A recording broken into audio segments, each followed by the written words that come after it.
В эфире телеканалов Якутия-24 НВК Саха, глава Республики Саха-Якутия Айсен Николаев. И сегодня мы подводим итоги ноября. Айсен Сергеевич, здравствуйте. Здравствуйте. Ну что, у нас по-прежнему главной темой остается борьба с ковидом. И как организована работа по борьбе с вирусом в Якутии на сегодняшний день? И можно ли говорить о том, что республика прошла пик второй волны или пока еще рано? Безусловно, борьба с ковидом, она сегодня в центре внимания, наверное, не только нашей республики, но и всей страны, да и всего мира. Вторая волна пандемии, она захлестнула всю планету. Уже 60 с лишним миллионов человек заболело по всему миру за это время. Огромное количество жертв. Вместе с тем я хочу сказать, что, конечно же, в течение ноября месяца самое главное, что нам удалось сделать вообще в системе здравоохранения в рамках борьбы с ковидом, мы смогли удержаться. Мы никогда не падали, скажем так, за 90% переполненности коечного фонда по республике, хотя вот по городу Якутску несколько дней у нас были пиковые нагрузки, когда 93-95% даже заполняемость была. И сейчас мы уже можем сказать, что на самом деле, по большому счету, вот по второй волне коронавирусной инфекции, особенности по городу Якутску, мы все-таки самый-самый пик уже миновали. Об этом говорят и результаты анализов, которые мы сегодня получаем, и ПЦР, и ИХ анализов. И самое главное – это количество обращений. Вот максимум, который у нас был, это в октябре месяце, в конце октября, начале ноября, это когда в сутки у нас поступало 15, 20 и 25 тысяч даже звонков в день на службы горячих линий от жителей республики с жалобами на здоровье. Конечно, не все это было ковид, и значительная часть это не была ковид, но вся ковидная инфекция, но это было ОРВИ, гриппозные заболевания. В любом случае была очень серьезная такая, знаете, тревожная атмосфера и у людей, и в целом такое давление на систему здравоохранения.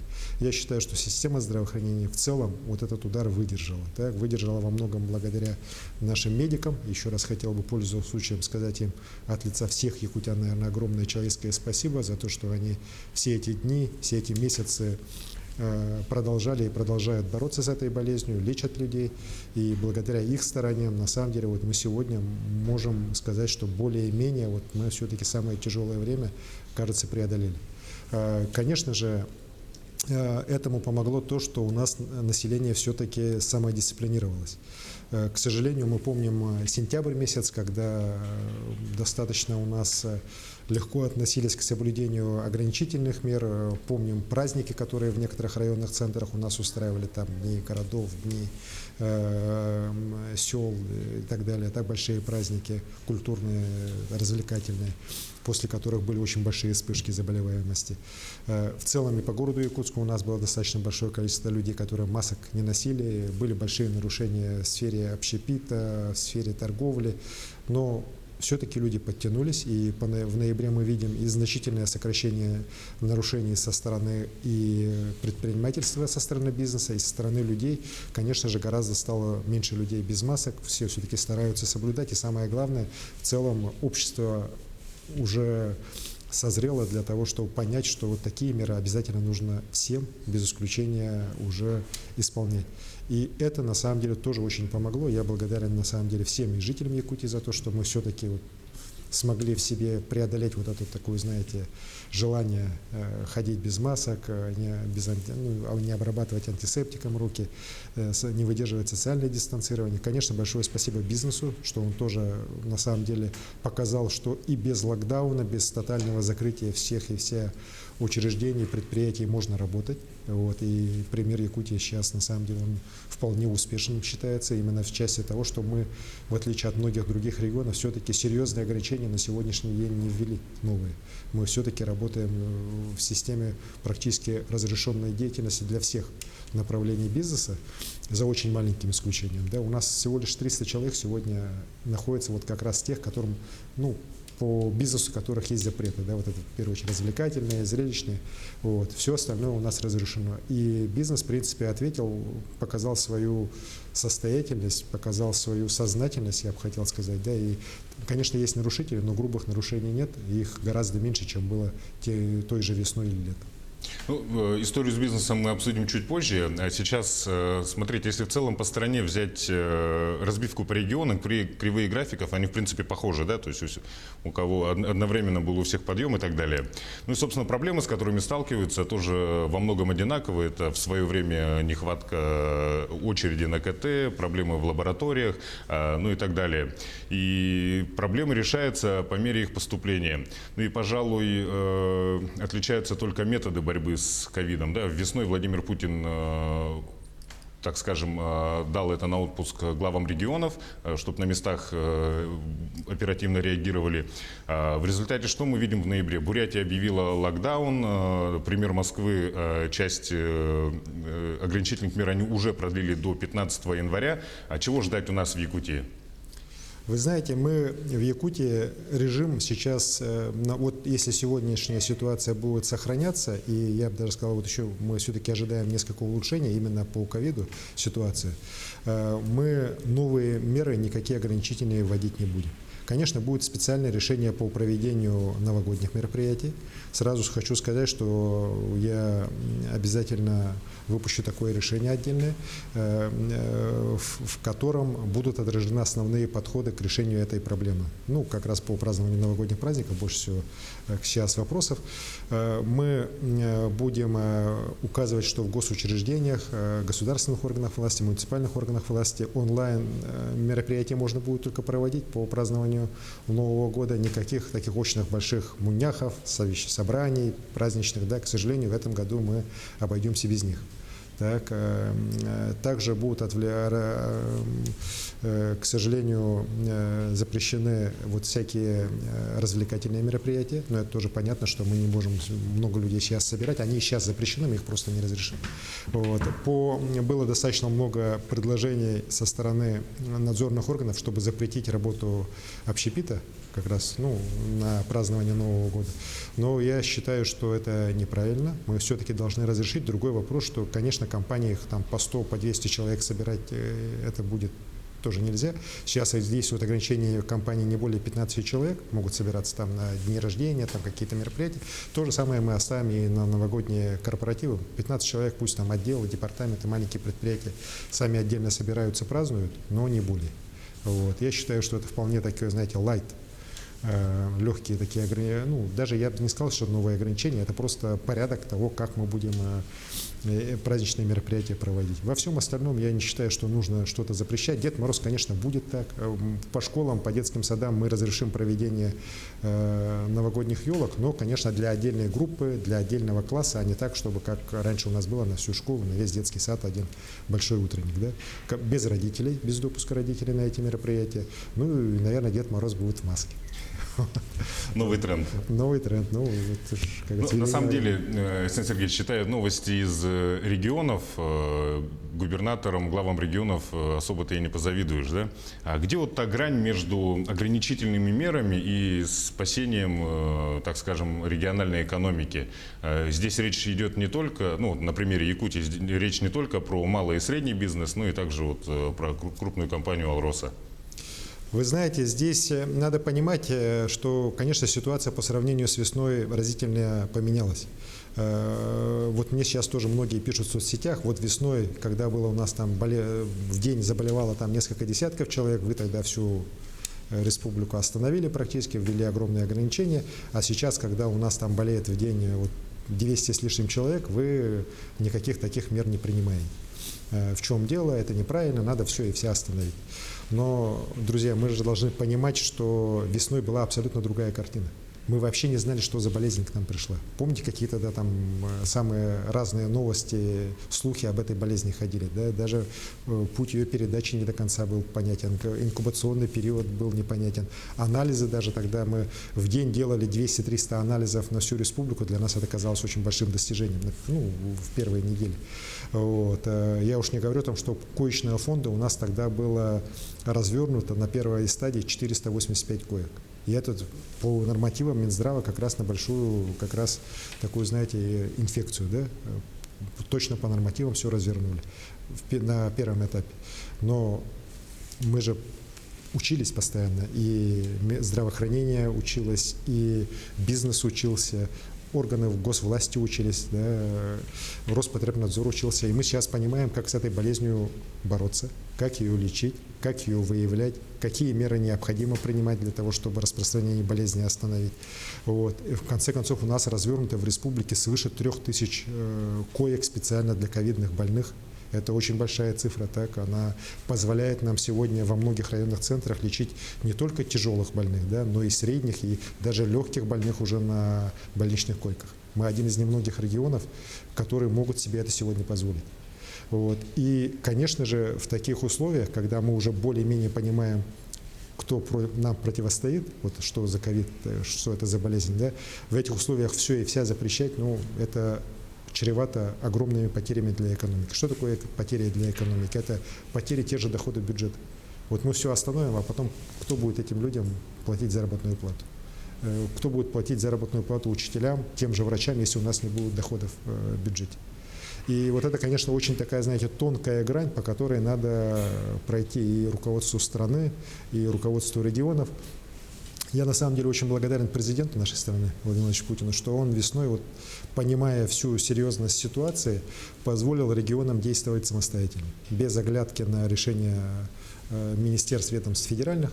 Он нам дал прямое поручение: вот вы на местах работаете, вам виднее, действуйте согласно складывающейся обстановке, берите на себя ответственность. И вот поэтому там, где губернаторы, главы регионов считают, что проблемы уже перешли какую-то черту и реально есть угроза огромному количеству жизней людей, там вводятся вот серьезные ограничительные меры. Там, где все-таки мы видим, что нам тяжело, нам непросто, но мы справляемся, система здравоохранения справляется так, то, конечно, в этих условиях вводить ограничительные меры и тем самым десятки тысяч людей оставлять перед наступающим Новым годом, да, без зарплаты, без работы, без доходов, оставляя региональные и местные бюджеты, ну, конечно, этого тоже нельзя делать, поэтому мы принимаем решение, что с каким-то определенным, не очень большим рядом ограничительных мер, которые надо строго соблюдать, мы все-таки эту ситуацию сможем пройти.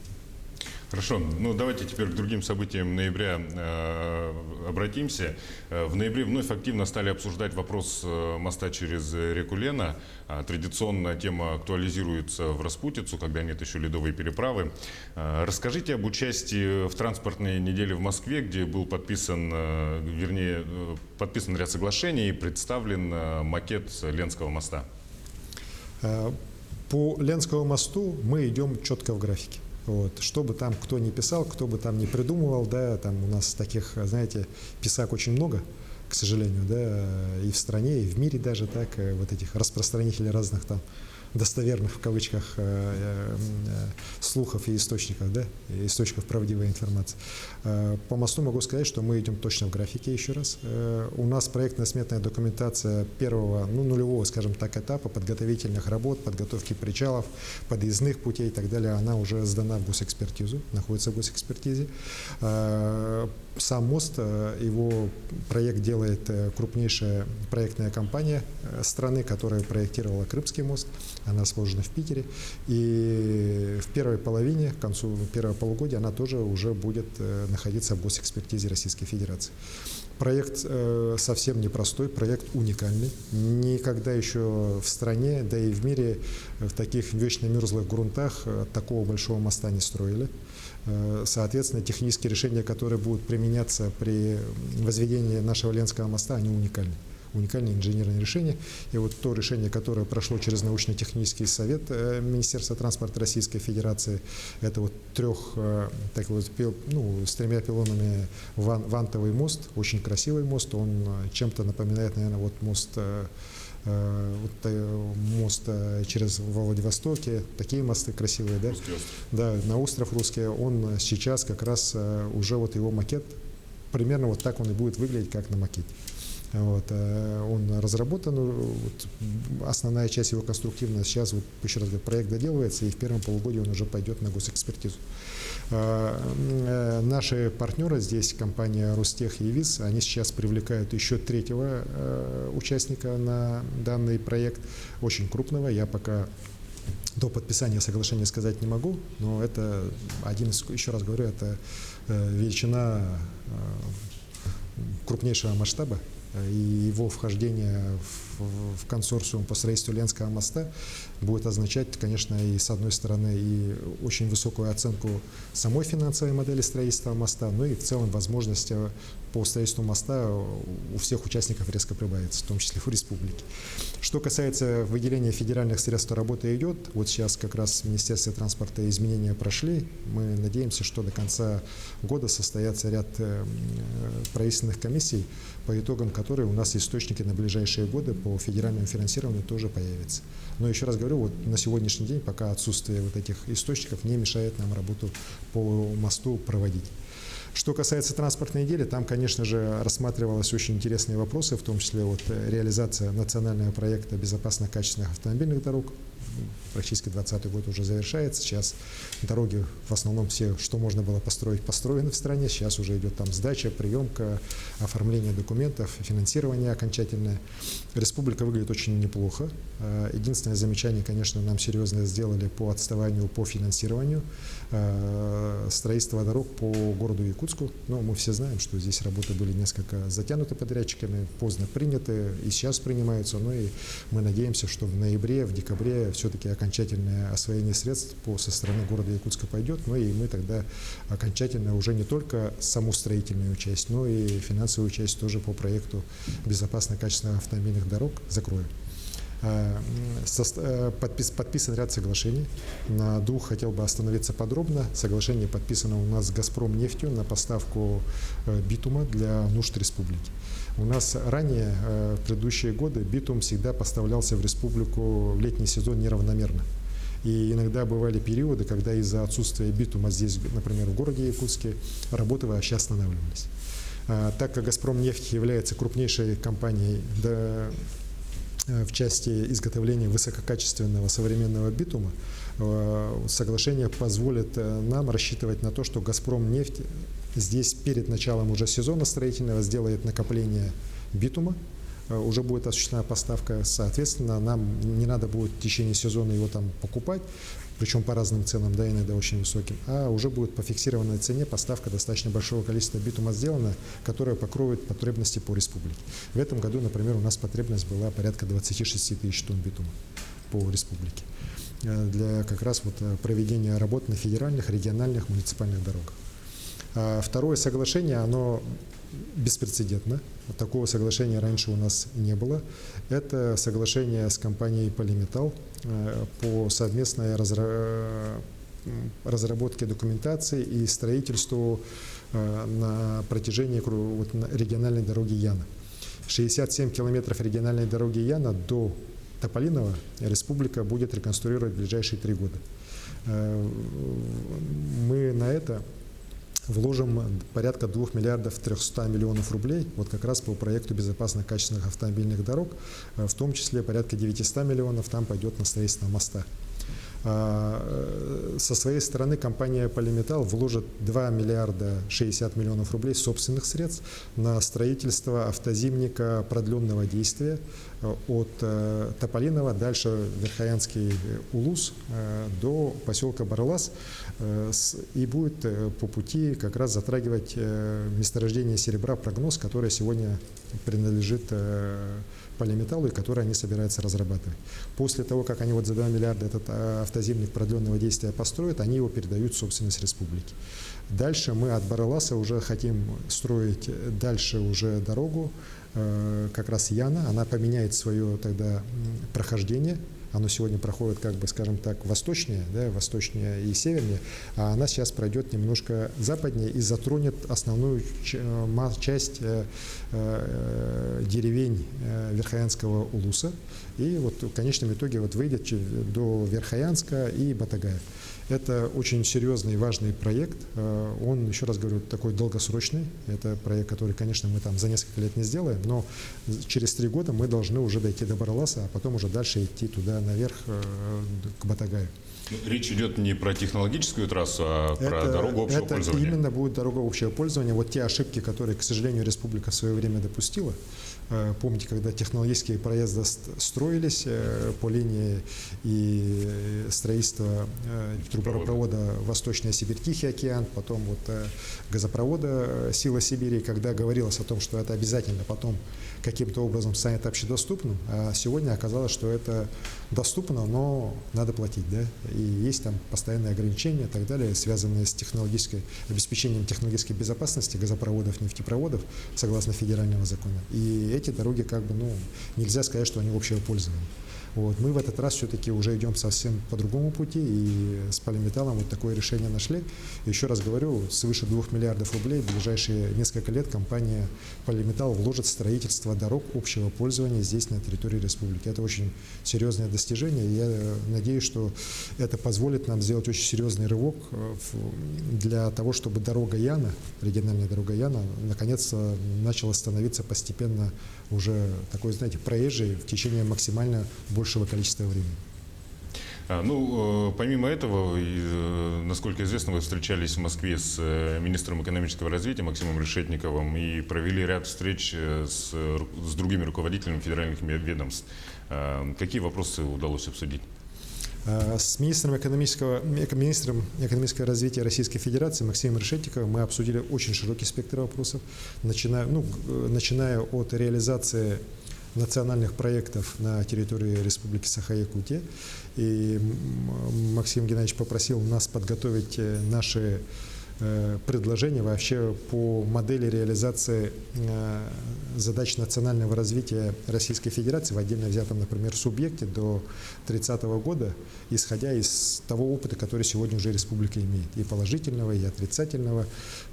И будет несколько таких субъектов, я так понял, по Российской Федерации, опыт которых они будут изучать и потом уже использовать для дальнейшего, скажем так, развития в рамках стратегического планирования по всей стране. Мы обсудили вопросы также и инфраструктурных проектов, того же Ленского моста, обсудили вопросы развития ряда промышленных проектов на территории республики, строительство социальных объектов, в том числе объектов здравоохранения, объектов образования на территории республики. В общем, такой очень содержательный, хороший разговор получился. Уверен, что его результаты еще долго будут нам помогать именно в вопросах развития республики. Кроме этого, был целый ряд встреч и в министерствах, ведомствах. Отдельно хочу выделить подписание соглашения с Росрезервом. Это важное соглашение для нас. Оно позволит нам не только получать, например, нефтепродукты из Росрезерва, как у нас бывало раньше. Мы сейчас договорились, что по мере необходимости Росрезерв будет выпускать для нужд республики и продовольственные, и непродовольственные товары, в том числе лекарственные препараты, по согласованию республики и Росрезерва, как раз для обеспечения нужд, в том числе северного завоза. Учитывая то, что в Росрезерве продукты очень высокого качества, и продовольственные, и непродовольственные, уверен, что вот это тоже позволит нам более качественно, более правильно и более эффективно исполнять те задачи, которые у нас стоят в рамках северного завоза. В ноябре республику посетил Сергей Степашин, который сейчас является председателем наблюдательного совета Фонда содействия реформированию ЖКХ, и гендиректор фонда Константин Цицин. Сейчас хочу обратиться немного к цифрам. Так, в этом году по программе переселения из 109 тысяч квадратных метров аварийного жилья расселяет 6 тысяч 30 граждан, из которых по состоянию на 17 ноября расселены 3220 граждан, то есть чуть больше половины. Оставшиеся граждане ключи от новых квартир получат до конца года. Насколько это реально и какую оценку дали руководство фонда по итогам визита в Якутск? Конечно же, программа расселения людей из аварийного жилья – это одна из важнейших задач в нашей республике. Потому что люди, поверьте мне, живут в крайне тяжелых условиях в этих бараках. Особенности вот это чувствуется зимой. Я сам, будучи главой города, постоянно вот в аварийных домах с людьми встречался. Сейчас езжу по районам, тоже вижу. И, конечно, наша задача вот это аварийное жилье максимально быстро ликвидировать. У нас по республике 1 100 000 квадратных метров аварийного жилья должно быть расселено в рамках этой программы по 2024 год, то есть до 2025 года. На это будет выделено свыше 110 миллиардов рублей. из них 80 с лишним уже сегодня выделено по решениям, опять же, президента страны на республику по линии как раз фонда ЖКХ. Оставшаяся сумма – это, конечно, наше обязательство, это очень большая сумма. Софинансирование. Мы тоже здесь, конечно, будем испытывать определенные такие проблемы по бюджету к 2024 году, но я уверен, что мы обязательно должны их решить для того, чтобы, еще раз говорю, людей всех переселить. Что касается этого года, никаких опасений здесь нет. Мы четко видим, что все дома строятся по графику, никаких запаздываний, срывов ни по одному району не наблюдается. И в установленные сроки люди или получат компенсацию, или получат уже ключи от новых квартир. Поэтому вот как раз руководство фонда, оно в постоянном режиме онлайн практически мониторит исполнение данной программы. И республика одна из лидеров. По объемам мы точно лидеры строительства, так и переселения людей из аварийного жилья. Соответственно, как раз вот нам привезли платежку, большую платежку, серьезную платежку, как раз на 2 с лишним миллиарда для того, чтобы мы опережающе уже строили жилье для переселенцев из аварийного жилфонда. То есть большая поддержка со стороны фонда оказана республике вот как раз в этот приезд Сергея Вадимовича Степашина и Константина Георгиевича Цицина. Хорошо, ну давайте вот вы как раз озвучили тему бюджета, обратимся и к этому вопросу. В начале ноября Илтумен рассмотрели проект документа на следующий год. Формируется бюджет, ну, все мы прекрасно понимаем, в сложных экономических условиях. А по каким параметрам финансирование предусмотрено в должных объемах и где все-таки приходится затянуть пояса? Вы знаете, конечно же, вот эта пандемия коронавируса и последовавший за ней экономический кризис мировой, он очень серьезно ударил по нашей стране и по нашей республике в особенности, да, потому что основной, скажем так, наш промышленный гигант, компания «Алроса», очень серьезно пострадала из-за пандемии. Во втором квартале продажи алмазов в мире вообще практически встали. И только вот в конце третьего квартала, в четвертом квартале мы наблюдаем определенное оживление рынка. Но понятно, что в любом случае уже по итогам 2020 года мы по «Алроса» будем выглядеть хуже, чем ожидалось. Ну и в 2021 году это все равно, даже если рынок будет восстанавливаться, даст негативный эффект, потому что мы как раз дивиденды в 2021 году будем получать за работу компании в 2020 году по итогам. Ну и понятно, что так как итоги не очень, то и дивидендов у нас будет меньше, чем мы ожидали еще год назад. Но так как все-таки немножко восстановления есть, мы ожидаем, что по налогам от компании мы в 2021 году примерно останемся на уровне 2020 года.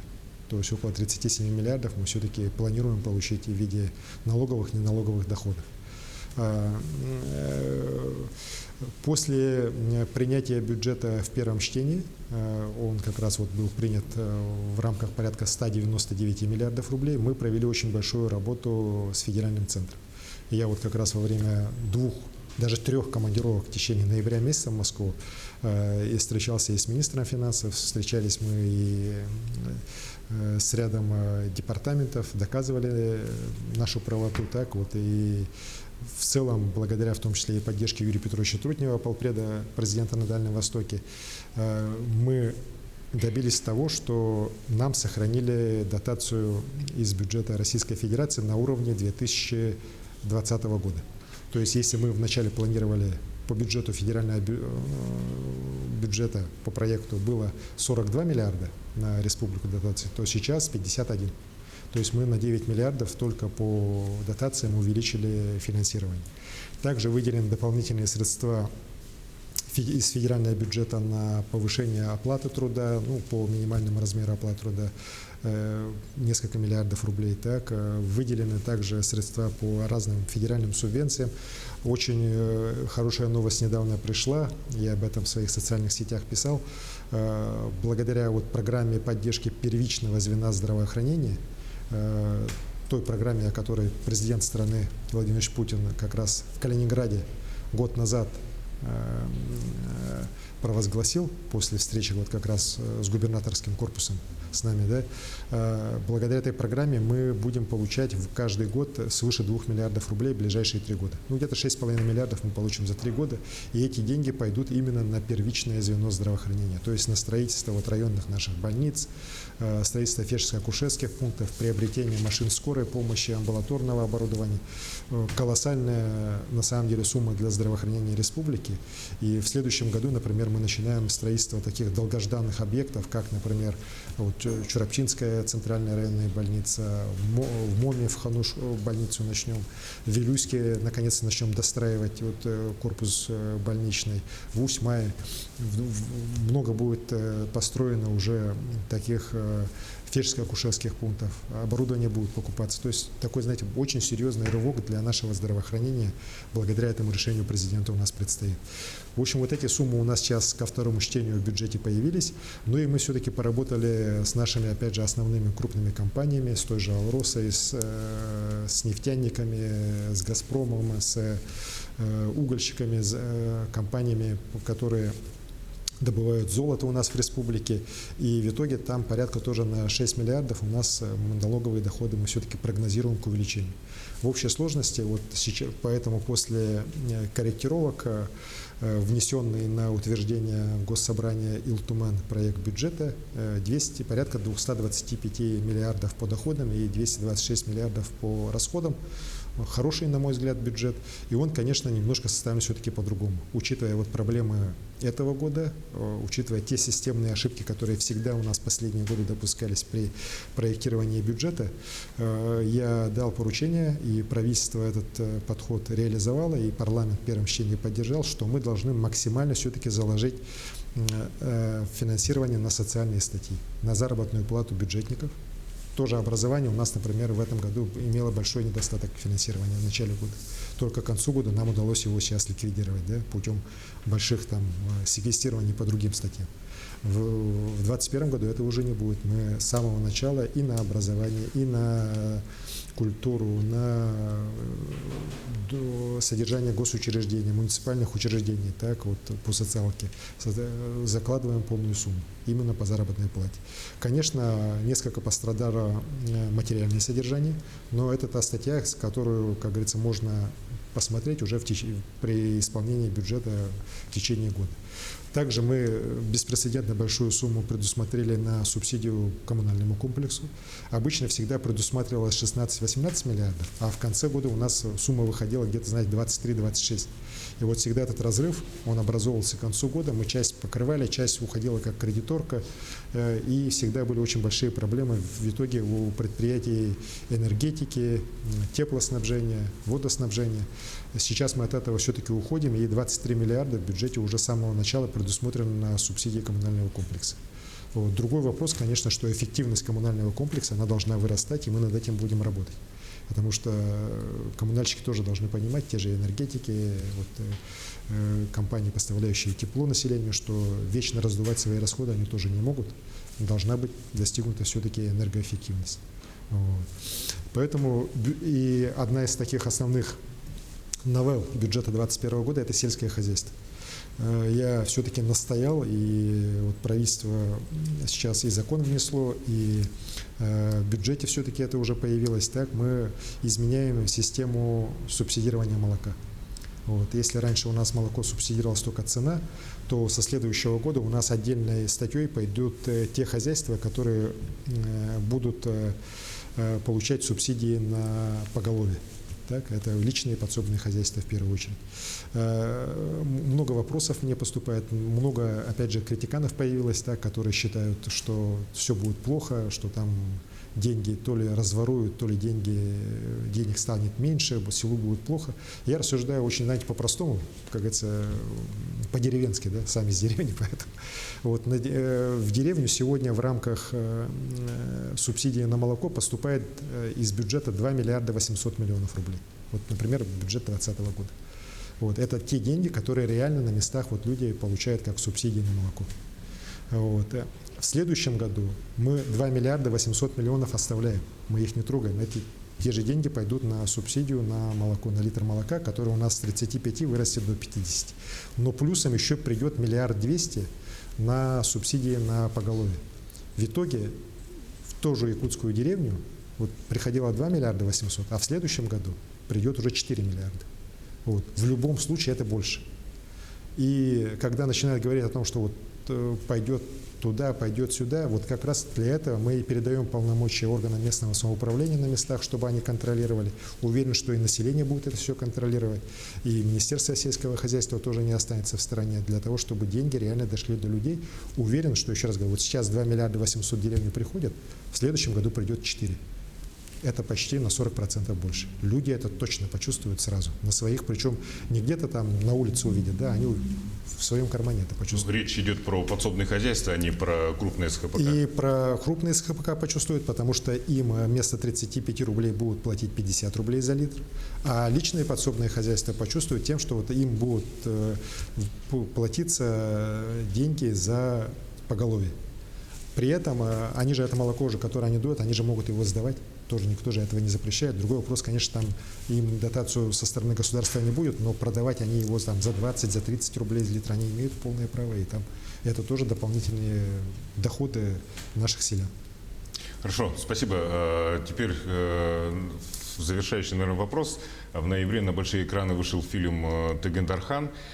После просмотра картины вы назвали ее самым эпическим фильмом. Ну, и лично я считаю, что действительно работа Оржакова удалась. Насколько важен вообще подобный продукт для сохранения истории и культуры Якутии, в том числе исторических фактов о национальных героях, ну, с учетом того, что фильм вызвал неоднозначную реакцию в обществе? Ну, насколько необходимы подобные проекты, как «Тыгын-Дархан»? Я на самом деле считаю, что фильм замечательный, красиво снят, красивые актеры, красивая природа. 10 000 человек участвовало в массовых съемках. 10 000 человек из множества районов республики. Так? Таких фильмов в России снимается, знаете, ну, наверное, не каждый год такие фильмы снимаются. Конечно же, этот фильм нужен, в том числе и нашей молодежи, для того, чтобы пробудить интерес к истории своего края и интерес к истории своего народа.